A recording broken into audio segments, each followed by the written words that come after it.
Hello mga kablagets, nakalaag day mi diri sa Bukidnon no, naa mi diri sa Valencia, Bukidnon. So dili pwede nga makahawa mi anong lugar nga dili mi makalaag-laag. So karon naa mi diri sa kasagingan. Point di mi unggoy ha.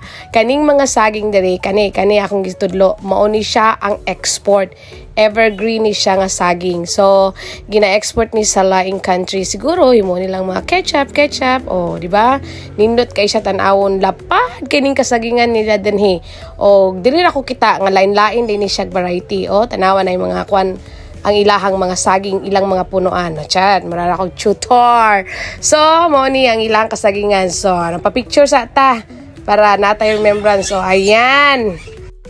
Onya kay nahuman man ta dito sa kasagingan, diri napunta sa charan kasagbutan. Dili bitaw, dili na siya sagbot. O dito ta, mga tuta diri dapit. O kana siya mao na siya ang tubo. Sa tuwa nagtraktor og humay, kani sila nagtraktor og tubo. Asa man nila dadon charot mura ko kan informative naman kay niron. Dadon nila ni dito sa Bosco og himuong sugarcane na ay manufacturer diri sa tubo. Dito na sa basta Bukidnon diya na yun ang tubo. Daglagpad kaayo ni silag kwan diri kanang katubuhan. Lapad kaayo og sa ilang kalapad. So kadaghan silang tubo wala jud ko nakakaon in tawon. No, murara jud nagkumpay sa kilid. Tanawa ang mga kwan diri o. Tanawa no? Lagpad kay na siya isa ni sa mga taniman pero daghan pa jud kaayog taniman didto sa tubo. O.